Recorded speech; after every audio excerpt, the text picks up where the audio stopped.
Have seen and many of you have reported, today we've outlined the severe and immediate consequences that the United States will face if Congress fails to provide us with $22.5 billion in emergency funding to fight COVID-19.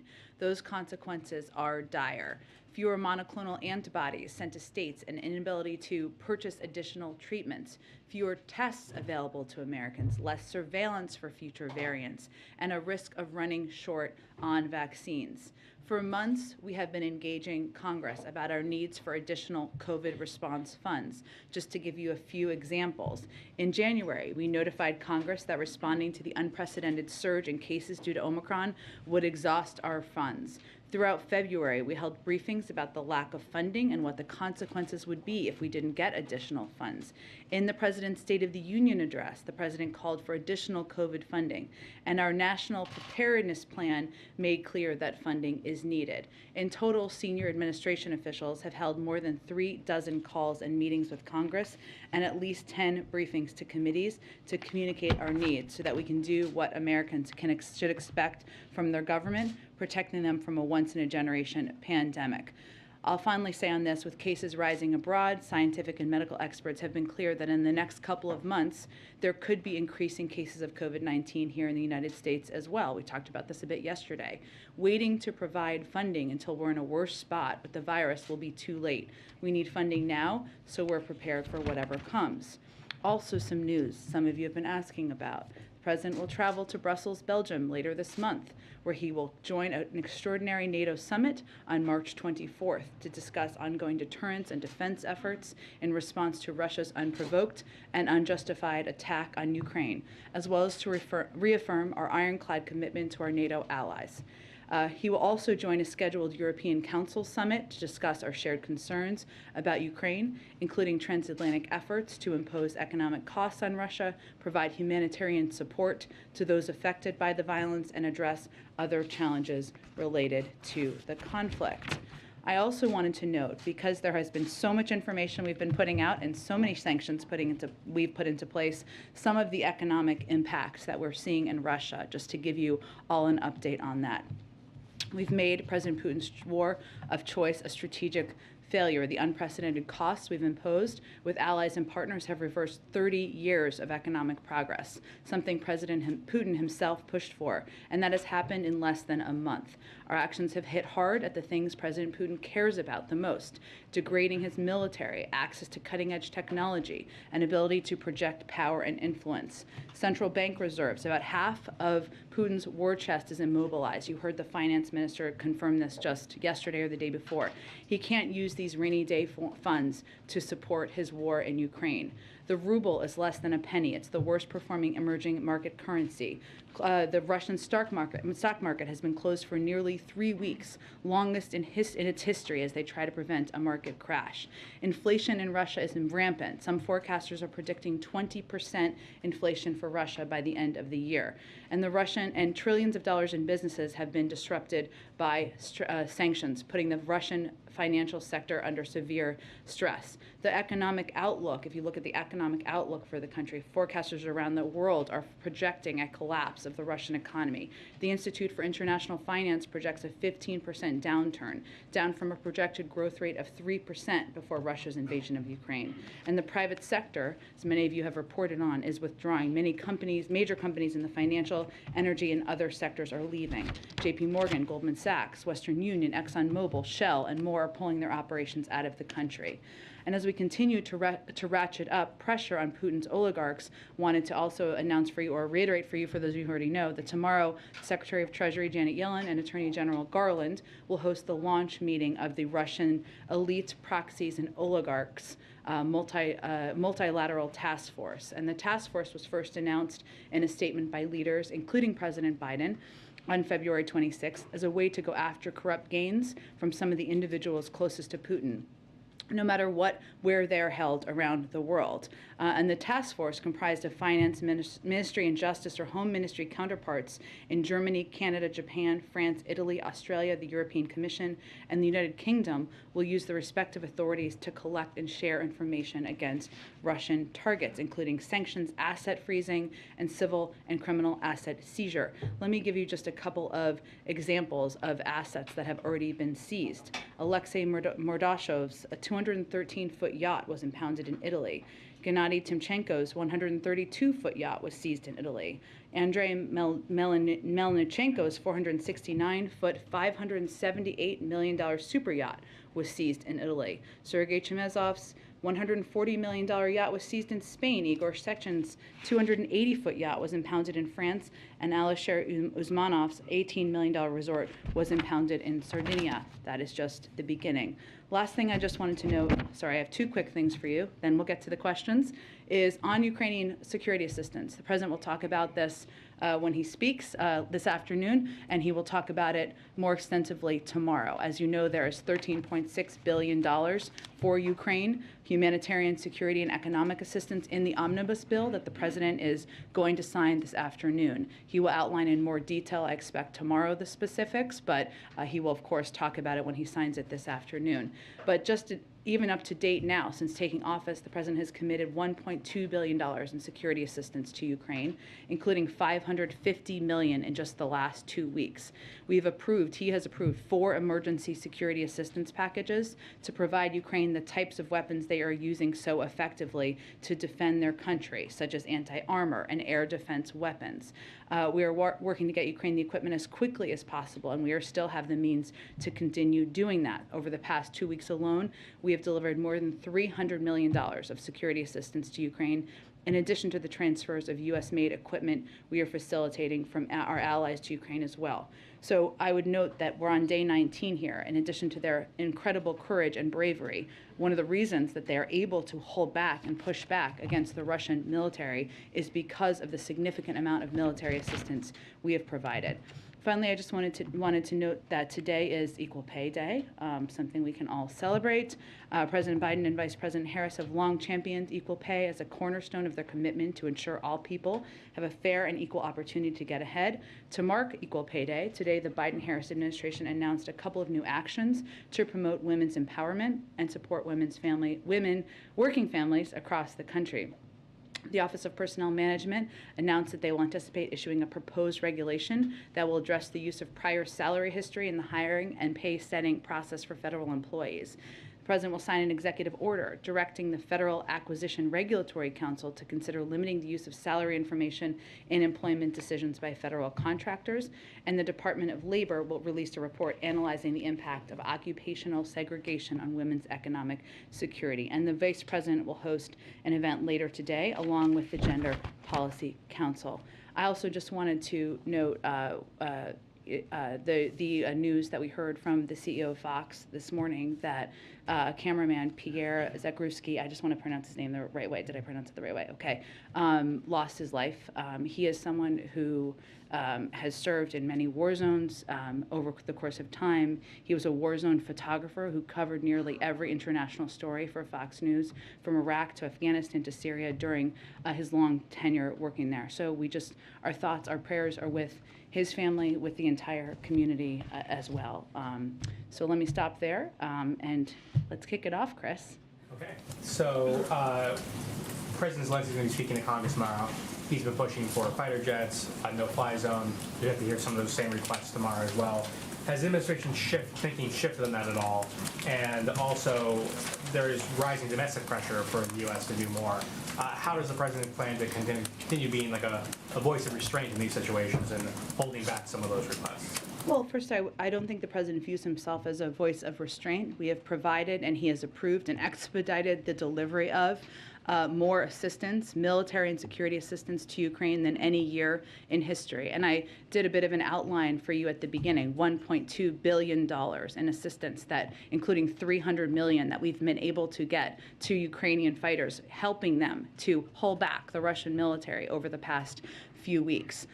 It is also true, and there will be more that the president will be able to say over the next few days, given he is about to sign a 13.6, an omnibus bill that includes $13.6 billion in security assistance. So I expect he will share more of those details in the next 24 hours. It is also true that the president has to look at decisions that are made through the prism of what is in our national security interests and global security interests. And he continues to believe that a no-fly zone would be escalatory, could prompt a war with Russia. I don't believe there's a lot of advocates calling for that at this point in time from Capitol Hill, but we certainly understand and recognize that is still a call from President Zelensky. And on COVID, given your push for more funding there, is this a sign the administration is worried that the U.S. could see a rise in numbers like we've seen in Europe? And is the administration considering advising Americans to get another booster shot?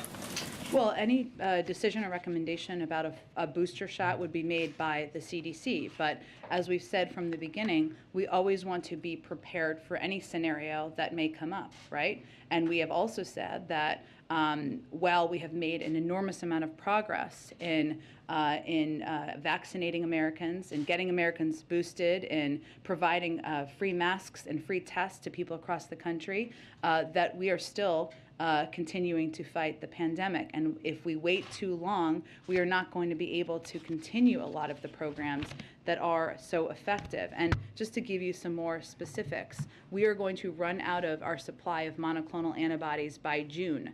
We will be unable to maintain our testing capacity beyond June.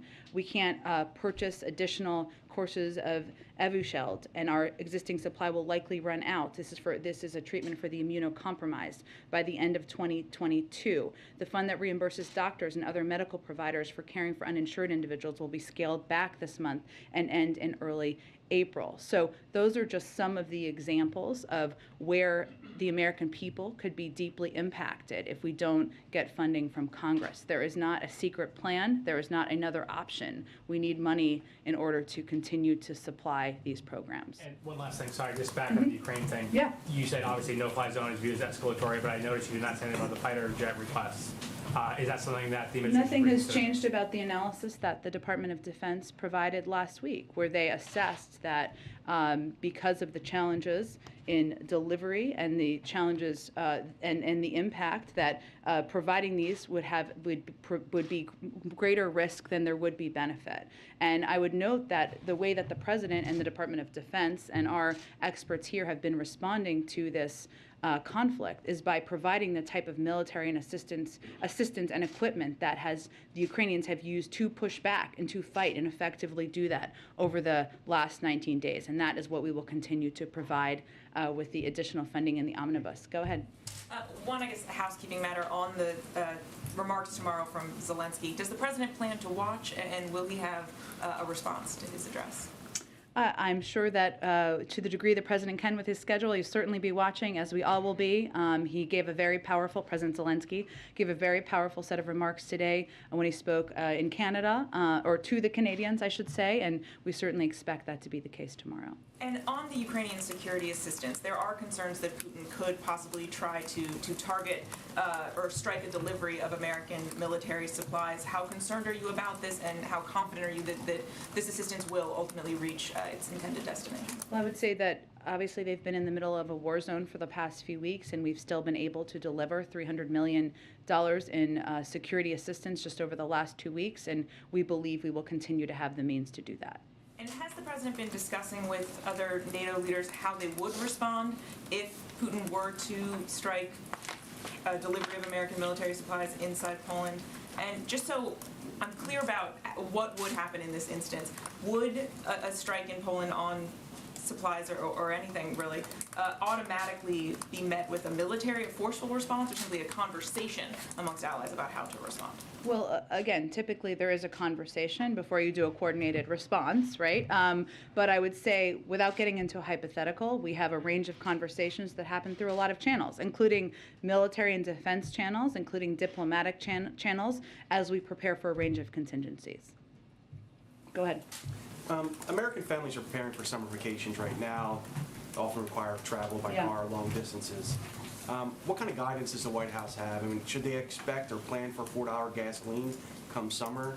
Is there like I know you guys are concerned about the price, but is there a sense of urgency to get something done before those summer months, which are really critical for a number of reasons for drivers? Sure. Look, I think the president and our national security team and our economic team are working overtime right now to evaluate and examine a range of domestic options that continue to be on the table, and also to engage with global suppliers about what can be done to ensure that the supply in the market meets the demand, thus bringing the price down. So there is certainly urgency. There is certainly a need to do everything we can to ensure we're mitigating the impact. Sure. A bipartisan group of lawmakers have called on the White House to lift the ban of summer sales of gasoline with higher blends of ethanol. Mm-hmm. It's cheaper than traditional blends of gasoline. Is that something, you mentioned a menu of options, but is that something specifically that the White House is considering? In the menu of options. Any comment on Maryland moving towards a suspension of their state's gasoline tax? Is that something? There are a number of other states who have taken that step. But again, there's a range of domestic options. I would note that from the federal standpoint, the gasoline tax is about 18 cents, right? Mm-hmm. So we're also looking at a range of options that might have different types of impacts. You brought up the 18 cents. Is that because, I mean, it wouldn't have much of an impact at 18 cents if you given it at $4.50. Is that a fair read of how you guys assess that?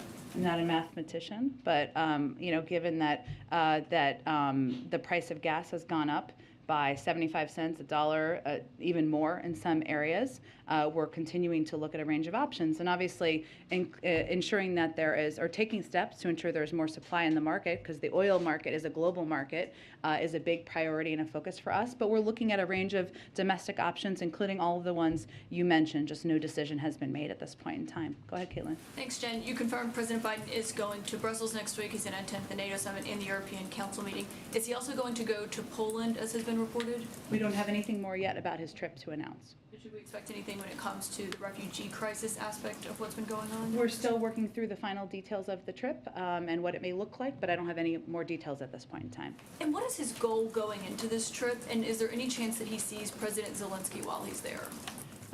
His goal is to meet in person, face-to-face, with his European counterparts and talk about and assess where we are at this point in the conflict, in the invasion of Ukraine by Russia. We've been incredibly aligned to date. That doesn't happen by accident. The president's a big believer in face-to-face diplomacy, so it's an opportunity to do exactly that. In terms of a meeting with President Zelensky or an engagement with President Zelensky, we're still finalizing the trip at this point in time. That's an option? Nothing on the table at this point in time, but the real focus right now is to meet with NATO partners in Brussels. If there are additional steps, we'll share all those details with all of you. And on President Zelensky's address tomorrow, of course, he is expected to ask for more assistance, as my colleague noted. A lot of the U.S. positions on that haven't changed, as you just said, when it comes to the no-fly zone. But on the aircraft specifically, the Pentagon said last week that Secretary Austin said they do not support the transfer of additional fighter aircraft at this time. Is that still the United States' position? That continues to be our position. I would note that they also said that that adding aircraft to the Ukrainian inventory is not likely to significantly change the effectiveness of the Ukrainian Air Force relative to Russian capabilities. And the assessment was that the transfer of these planes may be mistaken as escalatory, as we've said, and could result in a significant Russian reaction. But that is the risk assessment that was done. That risk assessment has not changed. I would note that certainly we expect, as he should, President Zelensky, to ask for more money. We are in touch with his team on a daily basis. We're not waiting to hear tomorrow what may be on his mind. We are very closely engaged with the Ukrainians, and that what hopefully will be of interest to him is the significant amount of security assistance that is in the omnibus that we'll be able to detail soon. Just to clarify, has he told the White House what he plans to ask for tomorrow? That's not what I'm suggesting, but the president had a nearly hour-long call with him on Friday, and we talk with his team every day. Thank you. Go ahead, Ash. You mentioned before that President Zelensky gave an extremely powerful set of remarks to Canada, and you expect something similar tomorrow to Congress. I was wondering if you could talk about how the administration plans to handle that sort of very emotional appeal where we expect him to be asking for certain things which President Biden has already made clear he's not willing to provide. Well, I think that one, what is encouraging in this moment of tragedy is that there is bipartisan support for the strength and the courage of Ukrainian leadership and President Zelensky and the fight that they have been waging for the last 19 days. I would say that without knowing what he's going to say tomorrow, we certainly are familiar with what the asks have been. We have provided our own assessment of what does make sense and doesn't make sense. And what I would note is that we do have a range of the president and our team has fought for additional assistance in the omnibus package the president is signing this afternoon, which hopefully we'll have more details on in the coming days. Go ahead. Thank you, Jen. To follow up on that, Zelensky and other Ukrainian officials have made so clear that what they believe they need the most is more warplanes and fighter jets. So why is the U.S. assessing something different? Why Well- does the U.S. believe they know better what Ukraine needs than what Ukrainian officials are saying they need the most? Well, we have one of the best militaries in the world. I would note just some factual details here. The Ukrainian Air Force has several squadrons of fully mission-capable aircraft. And although Russian air capabilities are significant, their effectiveness has been limited due to the Ukrainian strategic, operational, and tactical ground-based and air defense systems, which the United States has provided the vast majority of. So what we're talking about here is what is most effective in combating and fighting the type of war the Russians are fighting. We've talked a little bit about the attack on near the Polish border. That would not have been stopped by airplanes. That type of attack is stopped by exactly the type of assistance we've provided. Okay, so it's a combination of impact as well as potential risks that the administration has decided no on the war. Exactly. And the fact that the Air Force has several squadrons of fully mission-capable aircraft, the $1.2 billion in military assistance that we've provided has provided exactly the type of capabilities that have helped them fight back and push back effectively and courageously against the inbound attacks from the Russian military. And as you also noted, Weijia, the risk associated is also something that our U.S. military would assess as part of their analysis. Thanks. And then to follow up on Mary's question, how does the U.S. define a Russian incursion or invasion into NATO territory? That's a conversation we have with our NATO partners and allies. So as an example, there are reports that a Russian drone made its way into Polish airspace before going back to Ukraine and being shot down.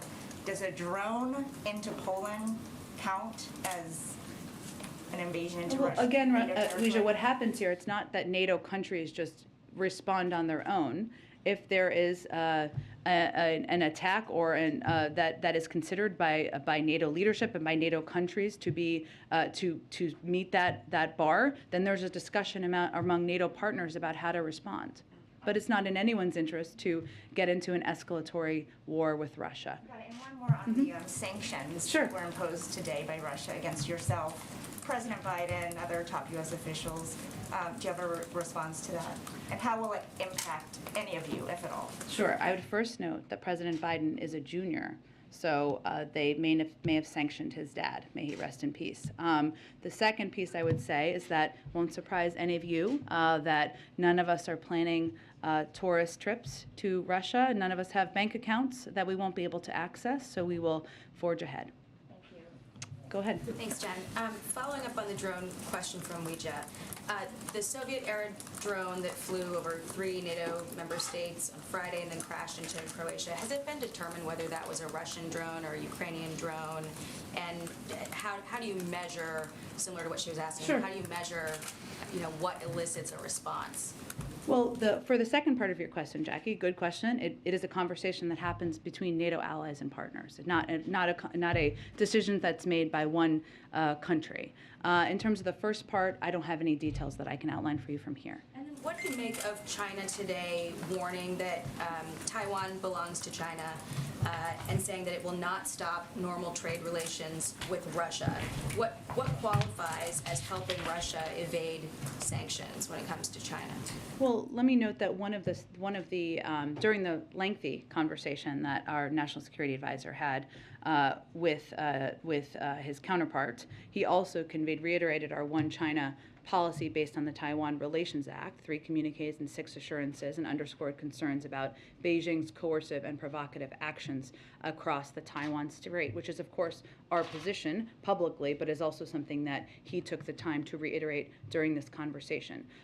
There are a range of sanctions we obviously have in place, and we watch, of course, if there's a violation of those, and we also watch if there is support provided for the military invasion of another country. I don't have any assessment of that to provide to you today. It sounds like secondary sanctions are on the table if China is found to be helping Russia either militarily or economically in this war. So why not be specific about the kinds of sanctions that we're considering, given that this administration's position is the mere threat of sanctions should be a deterrent? Well, we're going to have those conversations directly with China and Chinese leadership, not through the media at this point in time. I would note that when our national security advisor was having his meeting yesterday, he was very direct about the consequences. He made clear we're going to be watching closely, made clear that it's not just us. The decisions that China makes are going to be watched by the world. So that is how they focus the meeting, but in terms of any potential impacts or consequences, we'll leave those through private diplomatic channels at this point. One last one on Zelensky tomorrow. It sounds like, we're pretty dug in on our position when it comes to the no-fly zone, when it comes to the MiGs, despite this growing bipartisan call in Congress to shift a little bit. So, to put it bluntly, is Zelensky wasting his time tomorrow asking for these things? Well, I would say because of the passion and the courage and the bravery of President Zelensky, there has been support for expediting the delivery of a historic amount of military and security assistance and weapons that have helped him and his military fight back against the Russians. And I would say that, yes, we recognize there are a range of bipartisan calls, but what we have the responsibility to do here is to assess what the impact is on the United States and our own national security. A no-fly zone is escalatory and could prompt a war with Russia, a major nuclear power. Providing the planes, our military did an assessment that's based not just on the risk, but whether it would have a huge benefit to them. They assessed it would not, because they have their own squadron of planes, and because the type of military assistance that is working to fight this war effectively is the type of assistance we're already providing. What about Estonia, though, calling for a no-fly zone? They're a NATO member. They share a border with Russia. How do we view their calls for a no-fly zone? We disagree with the argument that that would be an effective step, because a no-fly zone, which often people shorthand, essentially means us shooting down Russian planes and them potentially shooting back at us. And I would note that the way that the Ukrainians, again, have effectively pushed back over the last 19 days is by using exactly the type of military assistance we have provided. Go ahead, Kristen. Thank you, Jen. A couple of questions. Are there discussions about the president meeting with refugees on his trip to Europe?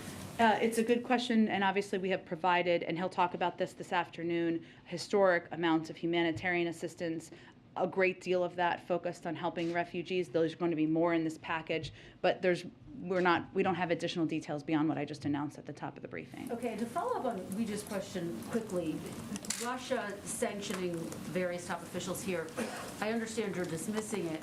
However, does the president see that as an escalation of any kind? Again, I think we are confident that if we need to have continued, and we will need to have direct and indirect conversations with Russia, we will have the ability to do that. But it's related to, and I don't have anything official aside from the reports. I don't know how their sanctioning process works. I only know how our sanctioning process works. But it relates to the impact typically on bank accounts or travel that's not diplomatic. I want to ask you again about the conversation about sending these MiGs. Former ambassador to Ukraine, Maria Ivanovich, has been quite outspoken recently, and she said we need to mitigate risk, but it's also true that not taking greater action comes with a risk as well, because Putin is a bully and he only understands strength. Is the president showing enough strength against Putin?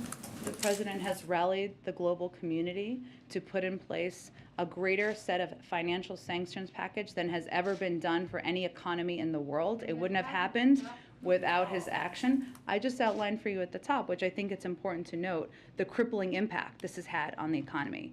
They are where they are at this point in time. I think we all have seen reports, and we have confirmed many of them, that they did not expect it to take this long. They did not expect their military to not make as much progress as they have made. The steps we are taking are making it more difficult for President Putin to build and augment his military, to get access to the technology that he needs and wants. It has taken steps to cripple the economy that there's no question, regardless of what Kremlin spokespeople say, it has had a dramatic impact on the economy. And we're doing all of that while providing a historic amount of military assistance to the Ukrainians, helping them effectively fight back. If Putin were to use chemical weapons, would it change the president's thinking when it comes to these MiGs, taking the no-fly zone off the table, but at least on this issue? I'm not going to get into a hypothetical. We, of course, there would be severe consequences from the global community, ones that we would discuss with our partners and allies. But I would note that the planes would not have stopped the attack we saw near the Polish border. They have a squadron of planes, and what has effectively helped them fight back is the types of military assistance that they have been utilizing. And are you prepared, can you give us any more details about what that threat means of severe consequences? The president obviously made the same threat last week. Is that purely economic consequences, or would there potentially be a military component? We're just not going to outline in more detail from here. Go ahead. I have a question about the Fed. Sure. Given Senator Manchin's opposition to Sarah Bloom Raskin, will the White House now support the Senate moving ahead to confirm the other Fed nominees? Why do they need to confirm all of these nominees at once? Well, I would say first that Sarah Bloom Raskin is one of the most qualified individuals ever to be nominated to serve in this position. We remain in close touch with both her and with Chairman Brown about the next steps here, but we have continued to press, and we have been pressing for all five, not just to be able to be voted on in the banking committee where they have the votes to move forward, and that is where Republicans have not showed up to meet quorum. So at this point, I don't have an update beyond reiterating our strong support for her. Go ahead. Will the president himself bring up the deaths and injuries of American journalists injured in Ukraine or killed in Ukraine? Will the president himself address the deaths of American journalists who have been killed or injured in Ukraine? And does he have any plans to call their families? I'm not going to outline private conversations from here at this point in time. Obviously, these families are in a moment of mourning right now, and so beyond that, I think we're just respecting their space and time. Go ahead. If I could really briefly, just going back to COVID funding. Yeah. Obviously, this is something that White House officials stressed today. This is something the president addressed in his State of the Union address. But if this is so important for the president and the White House, will he meet with Republicans individually? Will he make his case to them personally? I would note that there's a number of Republicans who won't even return our phone calls about the impact of the lack of COVID funding and how they will impact their constituents. So that's probably the best place to start. Go ahead. Yeah, I have a couple more questions on the path related Sure. to the COVID funding. How the heck are you going to get it through Congress? You have Republicans in the Senate who are making it very clear, leadership saying that there is no Republican support for moving any more money for COVID relief because they believe the White House hasn't made a strong enough case that funds can't just be moved around to fund these priorities. Sure. Well, we have been making that case publicly and privately back to earlier this year. So those are the facts. We've also been, as I just noted, attempting to engage with and have these conversations with, of course, Democrats, but also Republicans. COVID doesn't discriminate just by party at all. I think what we're trying to do is really be very clear and direct about what the impacts will be. I mean, some of these programs, funding for treatments for immunocompromised, providing free tests and masks, providing free boosters and vaccines, those will impact millions of Americans potentially in this country, regardless of their partisan affiliation. So what we're doing, we're going to, of course, leave the process and the vehicle up to Congress.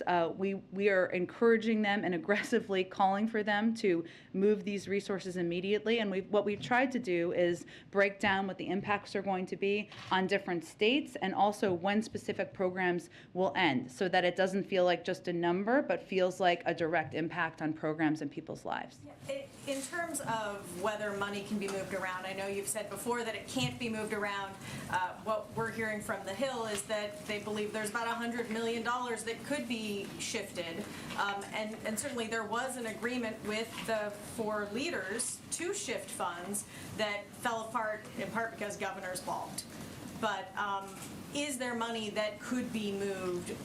Do these dire consequences have to start next week, or could funds be shifted and then later allocated? Well, the opposition, as you note, prevented that from being a portion of what moved forward, right? I don't know that that opposition has changed at this point in time. But also, it's important to note that we believe that this should be provided on an emergency basis.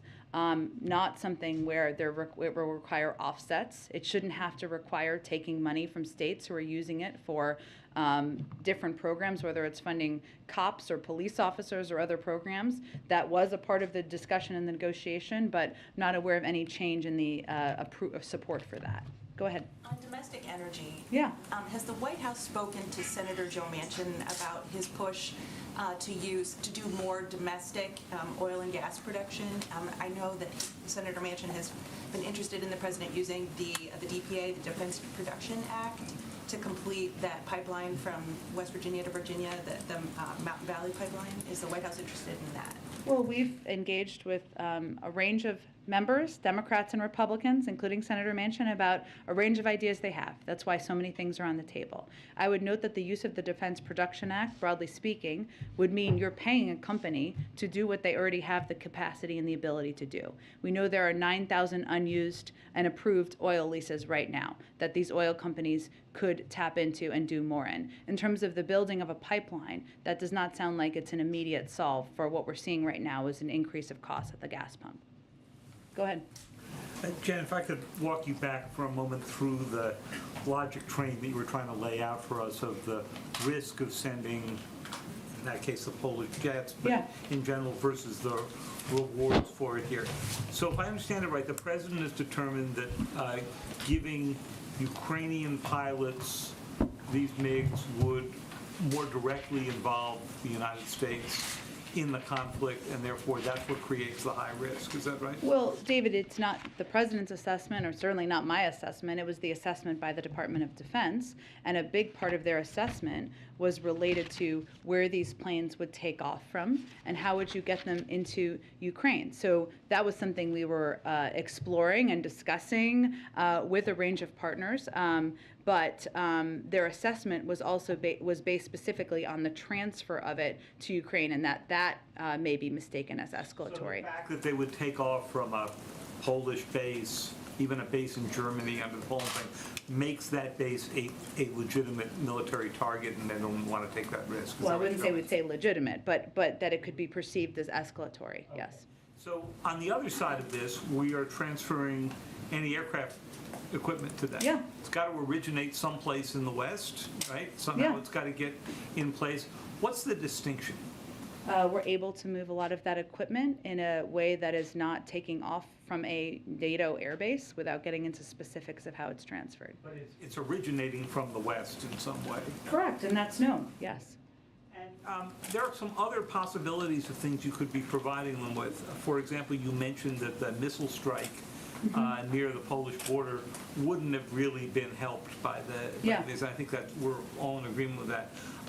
You could imagine a series of shorter range anti-missile systems like what we give to the provide and they manufacture in Israel to ward off incoming short-range missile. Is there discussion of that kind of anti-missile system to prevent exactly what you just described? Yeah, it's a good question, David. You probably know more about military equipment than anyone except for the Department of Defense, so here we are. But look, I would really, those discussions happen at the Department of Defense. They consider, and we've talked a lot about the risk assessment as it relates to the planes, but they make assessments about what to provide to be most effective as they provide any range of military equipment.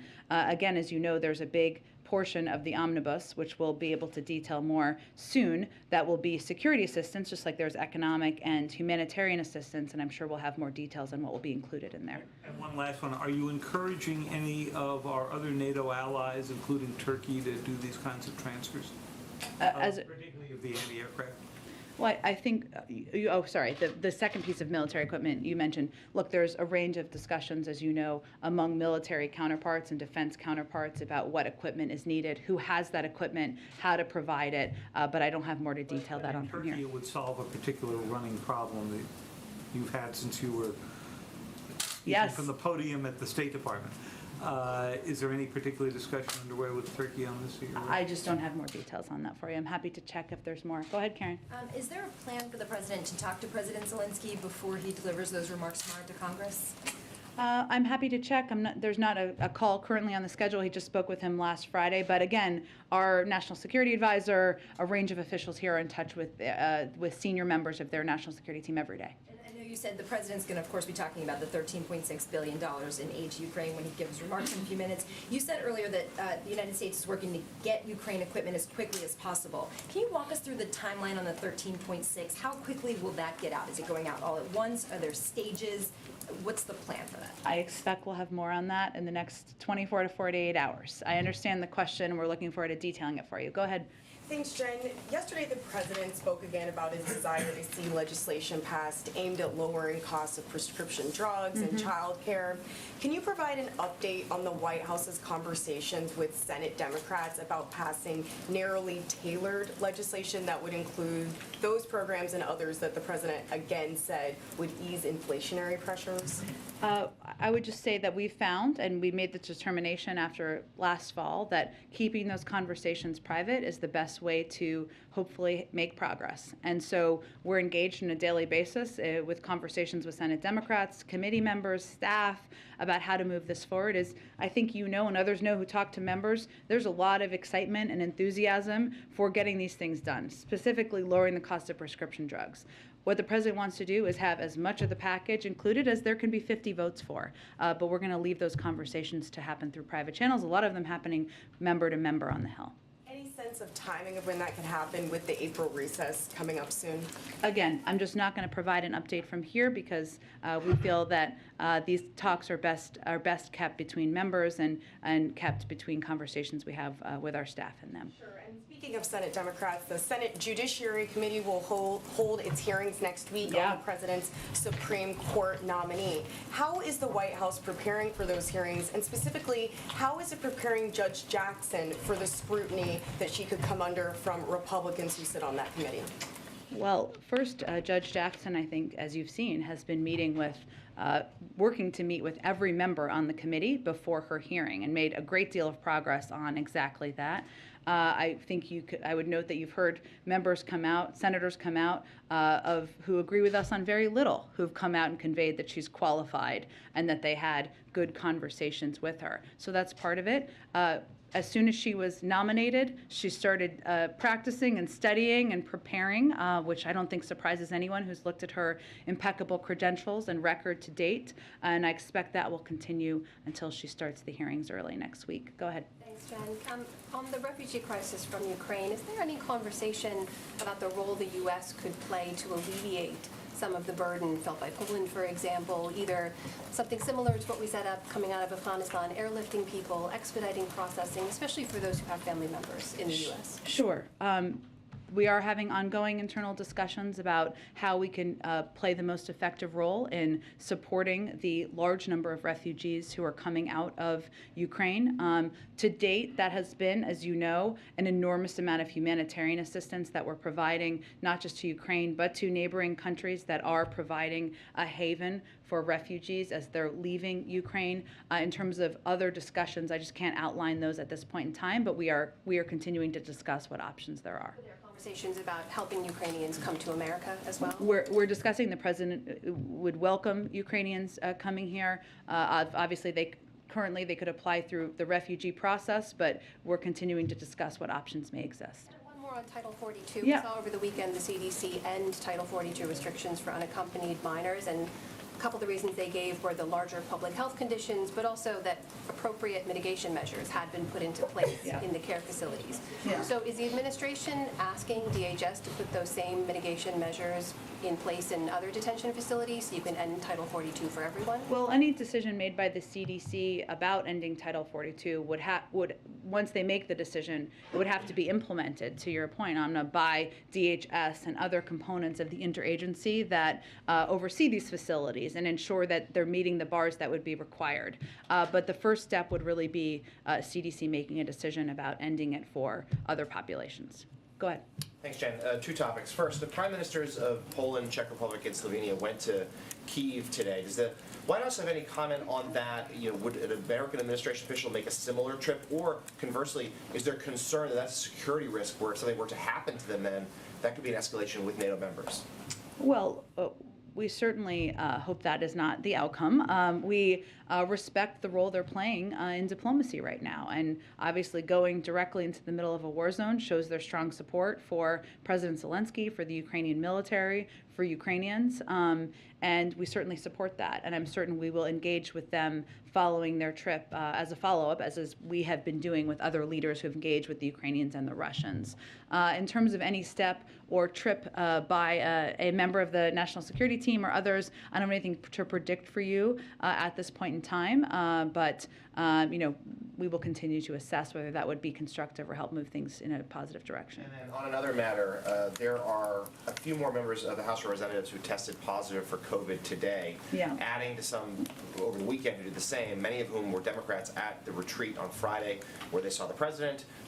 Not many masks worn. Has the president been tested for COVID since?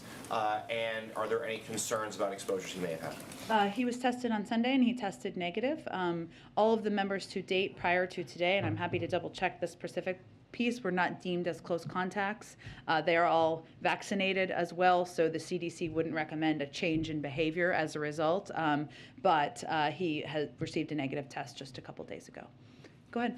Thank you, Jen. On oil suppliers, Canada has been looking at increasing its flow of crude oil. Can you confirm that conversation has been happening between the administration and the Kenyan government? I know we've been closely engaged with Canada about a range of issues in terms of the specifics of a conversation about oil and crude. I'd have to check with our team on that. Thank you. And there's been a report yesterday about the possibility that India could take up the Russian offer of discounted crude oil. What would be your message to India or any other country tempted by such an offer?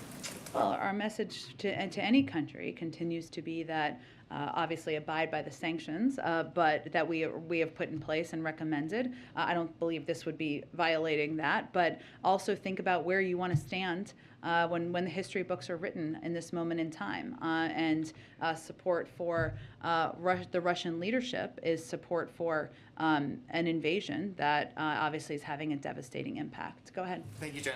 There's reporting that Saudi Arabia is considering accepting the yen instead of the dollar for Chinese oil. Is the White House monitoring that possibility? And has the administration communicated that there would be any types of consequences if that happened? Let me check with the Treasury Department on it. It's a good question. I hadn't seen the report. I'll check with them. And then could you speak to the urgency for getting this additional COVID funding from Congress at a moment when it seems that a lot of the attention and focus has been on moving away from the pandemic?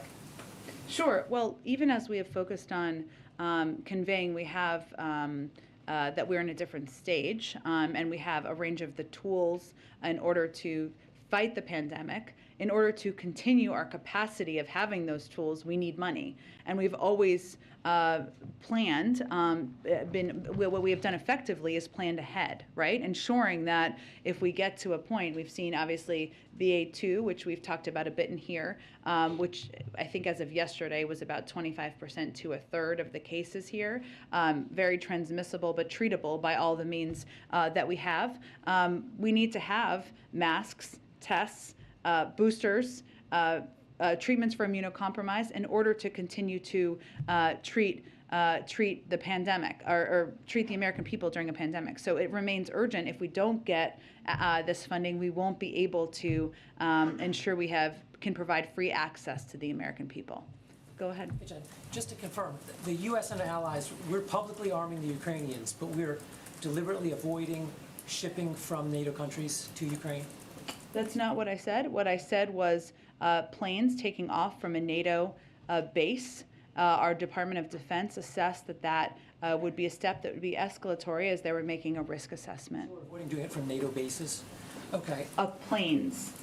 via planes, but ground is another situation. I'm not going to give you detail or confirm where our military equipment moves from for obvious reasons, because our objective is to provide that to the Ukrainians. And on these tragic, deaths of journalists that you've mentioned, is there any reason to conclude that the Russians are deliberately targeting them?